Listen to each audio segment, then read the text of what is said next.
Welcome to the show, Damion Da Costa, American actor known for versatile performances across film and television. And notable credits include Fortunes, which was 2005 release, and The Eyes in 2016. A career spanning dramatic thrillers and experimental series. You bring depth and nuance to every role you inhabit. Your work has often explored themes of identity, vulnerability, and transformation, making you a compelling presence on screen.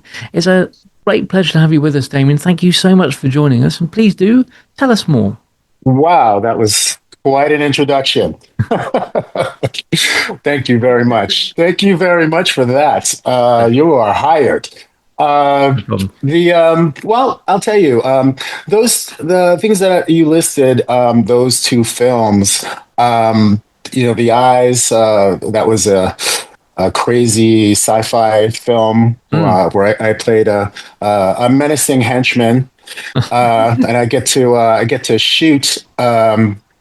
What is his name? The actor, he was on The Sopranos. I think his character name was Big Pussy, Okay. actually. Yeah. So that was a great shoot. Same with Fortunes. That was like a low budget indie feature. But mostly to be honest with you, I've been working in the commercial world. And that is the lane that has given me the most love. So, a wide array of American products that are national television commercials. Yeah. Right now, I'm doing a spokesman for a company called Humana, and I have a few spots out with them. We have some channels, some internet, some infomercial stuff, and then like a few commercials that are running a lot. So right now, it's been really good. Yeah. It's been very good. Busy as well. Thank you. Busy. Hmm. Been busy, yeah. Oh yeah, yeah. It's always and it's been a challenge. Working in the COVID and post-COVID era, because we do all of our auditioning, most of it from home. Still, it's self-taping, so I have to produce the entire audition. I have to direct it. I have to light it. I have to be the cameraman. I have to be the sound man. I have to be the editor. And if there's time, I get to do some acting. So that's the world. That is the world right now. How do you pitch it? I have an agent who submits me. I'm based in New York, and as he said, and I have a bi-coastal agent. I'm with a company called BBR Talent, and they're based out of LA, and they're a big commercial house. They're a big player, and they also have an office here in New York where I do most of my auditions. But I mean, I've done stuff all over. I mean, they take me all over the place doing it. So that's actually a really good thing. But but as I said, it's a challenge. This market that we're in. One of the good things about the audition process is that you get to see what they see. Generally, the casting people, on the other side of the camera. So I've actually learned a lot about shooting film just by doing this. I learned about lighting, all these things. So that's been a great thing. But you know what? And you can get your takes as perfect as possible. The thing is, everyone else can do that too. So you really have to be on point to get it. And I don't think about the competition, because if I did, I wouldn't be able to do this, because it is kind of crazy. Absolutely. Yeah. So now you sing too, right? I do. I mean, I haven't had a singing job in a while. I mean, I also did theater for a long time. Loved it. Still do. It's just that it's really hard to make dollars doing it. I got tired of staying broke. But that's really one of the most fun things to do. I did this tour for a whole year. We went all over the country. We probably went to 40 states out of 50, and I got to sing every day in the show. I'm not approaching Skyler's level. Probably never will do that, but yeah, it's a natural thing. Lots of our family are musical, and in fact, I know that I would be some sort of musician if if I wasn't acting, for sure. Mm. Hmm. Yeah. Tell us about your family. Your family's music, right? Yes. My cousin Andre Johnson, he's a music producer in California. He lives in Northern California, and he does a wide array of musical genres. Everything from roots reggae to metal to heavy metal. My aunt Sandra Da Costa, she was an A&R person with Sony and CBS. My aunt Rita Da Costa was a jazz singer married to the saxophone player Stanley Turntine. So there's a lot of Oh, wow. there's a lot of that stuff hanging around the family. So I definitely get it Yeah. honest. Yeah. Tell me something. What do you think about positive social conscious music? Well, it needs a way to break through to the mainstream, I think. Hmm. I mean, I like it. That's right. I think more people need to hear it. Yeah. And because it's kind of almost like a subgenre that doesn't really get the shine.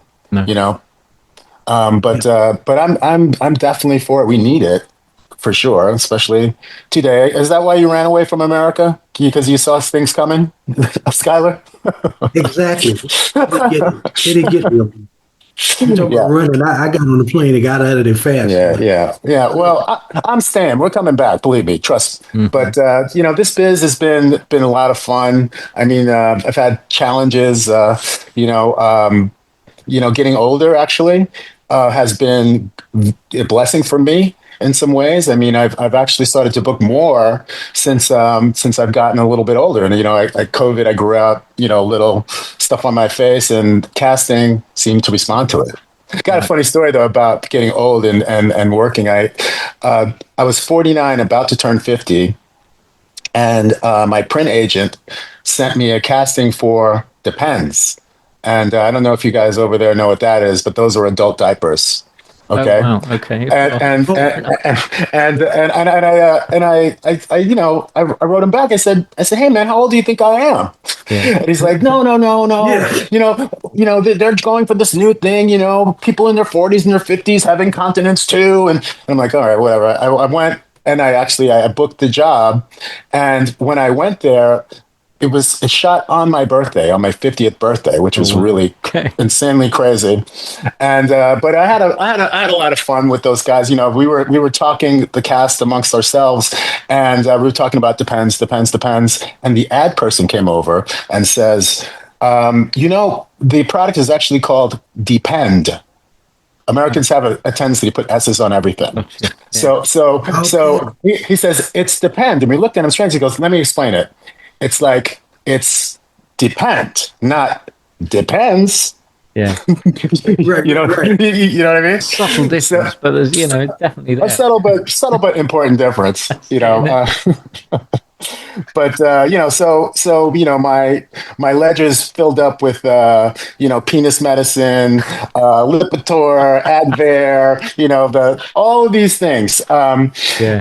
Fortunately, I don't have to take them in real life, but Sure. it's a big biz, and I'm kind of getting in that. I'd love to do things that are more conscious, that serve the planet in a better way.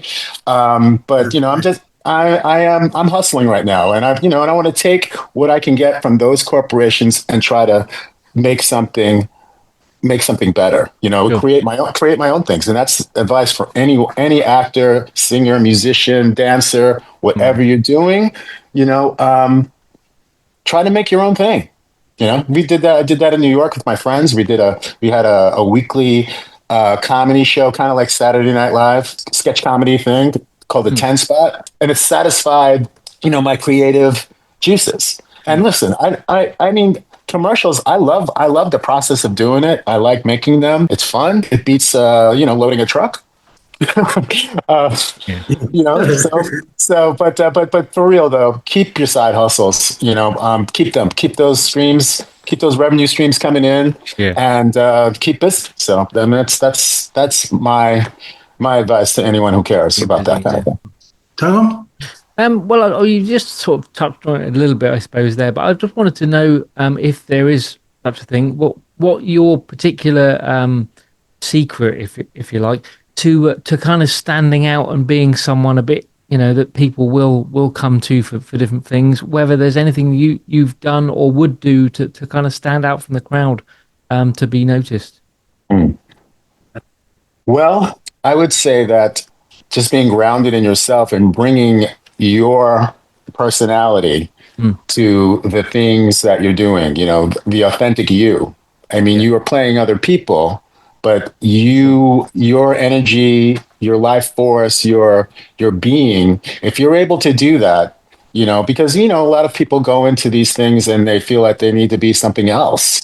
And generally if they've pegged you, they want to see you, it's something about you that they do. So it's not that complicated, and it is hard to stand out. There's a lot of people, but just having some inner confidence, not trying to worry so much about all the noise around you, and trying to read the minds of the people across the table, and have presence when you walk into a room. With that in mind, then would you say, with that in mind, that you then, there is technically in some respects a little bit of you in a lot of the roles that you've played, there is an element of you in them? Most definitely. Not necessarily the depend element, but certainly something in there. When you're doing different adverts and different film roles, you must have a personal element of yourself in them. Most definitely. I mean, but I've also kind of gotten into this thing where I got some glasses, non-prescription glasses, and I started wearing those on auditions also. And they seem to respond to that. So as somebody told me, he said, I kind of have nerd dad on lock, which is, a half compliment. I'll take it. It's, well, you know what it is, guys? It's like, I can be sexy in my own time. You know what I mean? So I don't care. Fair enough. So when you walk in with glasses on, they think he looks smart. Well, I mean, it just gives another element, like something a little different, a little bit different, more interesting, I suppose. But it's not exactly how I did see myself, but it is interesting how others see you. I mean, when I was doing the TV stuff, I did a whole bunch of like background things, and because I was trying to stay out of catering and bartending, so I was doing any kind of acting job I could do. I played dead bodies. I played henchmen. Oh my God! They had me. This show Gotham I was on 2 times. One time I played a henchman with an Uzi machine gun that we storm into like a banquet, and of course I was playing a waiter. That was crazy, right? I can't escape it. But I'm a waiter this time. I throw away my tray and we have like machine guns. Another time, and I played a dead body in a serial killer's basement. Right. I probably had more fake blood poured on me. I mean, it soaked me down to my underwear or something. There was so much blood. But that's showbiz, maybe. Just making the dough. So I'm doing it. I was doing it any way that I can, because I want to be there. And just don't give up. Don't ever give up. Never. And I'm a testament to that. The success I'm having today is in part because, I knew this is what I wanted to do, and I didn't know what else I could do. Be honest with you. I mean, so I had to keep going. And, it only takes one really good gig to get you over a little bit and to get you on your feet. Then you go from there.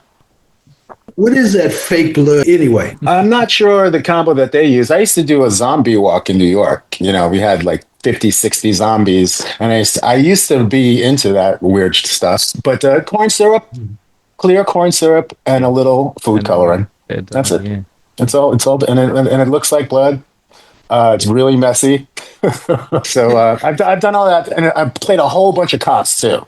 I played federal cops. I played CIA men. So it's funny how others see you. I don't see myself in an authoritarian way, but when I'm mean mugging, or just or something, I'm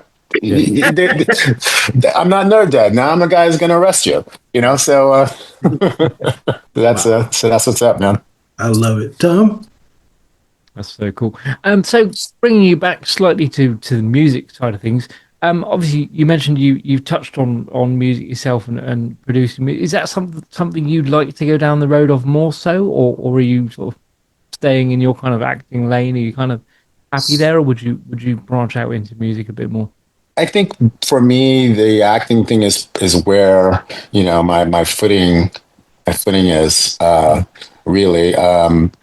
I love singing, but I don't really know actually how I would fit in to that. I mean, I've done it on stage and productions and so forth. But as far as like singing, I mean, I actually thought I could probably be a session singer or like a background singer or something. But no, I mean, Acting wise, if the part called for it, then acting wise, you'd certainly be okay to hold your own in the kind of if that was the role. I could sing. I could sing at least as good as Russell Crowe.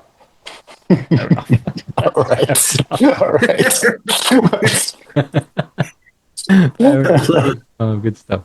What's on your agenda now? Right now, still doing some things with Humana. Over the summer, I was in Portland, Oregon. That's where they shoot it. There's a green screen studio there that does most of those type of commercials and films. So I was out there for a week, and we were reshooting things for the commercials that are running because insurance, I guess they change their policies all the time. There's different laws, the lawyers, and this and that, and that's fine with me.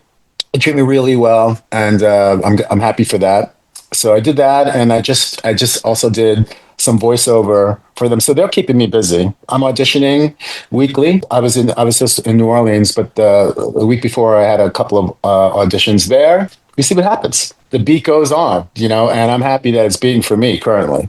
Yeah, sure. Yeah. Yeah. I love music, so by proxy, I see a lot of music. And we went to Tipitina's, a famous venue in New Orleans. Saw a band called Black Joe Lewis and the Honey Bears, blues rock group.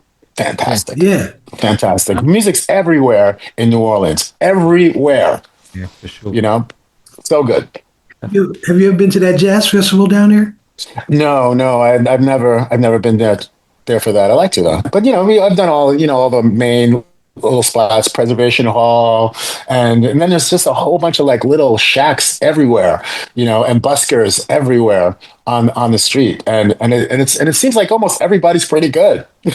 Yeah. It's don't they? being where they are, I guess it's part of the makeup of being there, isn't it? Oh yeah, it's the music and the food for sure down there.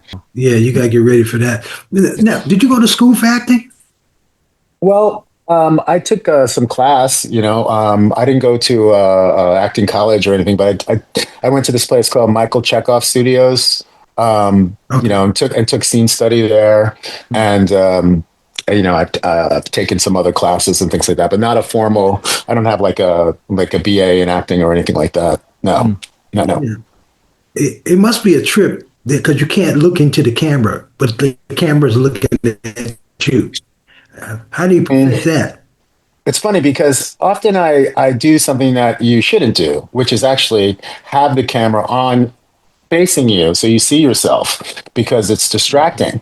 Yeah. So if I'm doing something and I'm looking right at myself the whole time, it doesn't, I could say the camera on the phone is like in this corner over here, right? Yeah. And but I'm going to look here. I'm not looking right down the barrel. Okay. Although sometimes I do it because, as I said, I'm directing myself. I have to set up the shot. I have to see. If I'm drifting, all kinds of, weird stuff. So sometimes I break that rule, but in general, you shouldn't have that on when you're, me. I have it on now. I shouldn't even have this on now because I should just be looking at you and not checking myself. Okay. Do you get it? Right. Indeed. Make sure you could. That's what makes the best actors like Denzel on them. They can just look normal, but the camera's right in their face. Right. And from what I do, a lot of telepromptering, because there's a lot of copy for like the Humana spots, and because it's insurance and technical, you have to say every word exactly the way they want you to say it. Cool. So it's all on a teleprompter, and the skill is reading it without looking like you're reading. So I'm not looking like I'm reading something when I'm talking to you. You know what I mean? Right, right. So I did that because I learned that skill. I actually did years ago. I did a show for Hallmark called the Crayola Kids Club.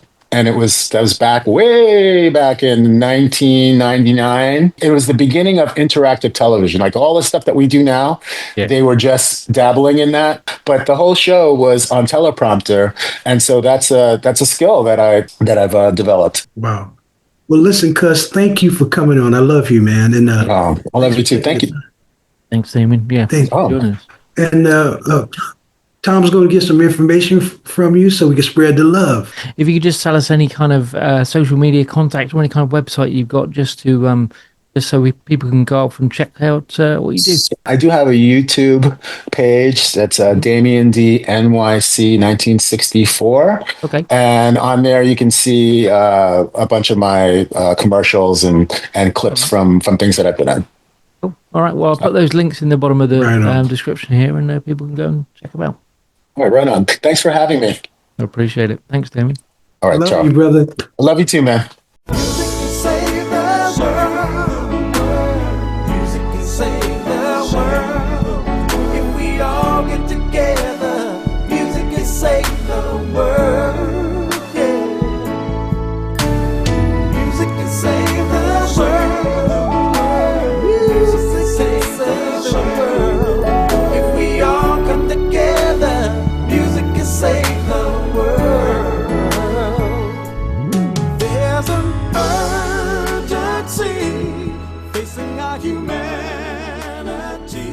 Thank you so much for watching. To stay up to date, please click subscribe and hit the bell. You can also join our group on Facebook and find us on LinkedIn and Instagram.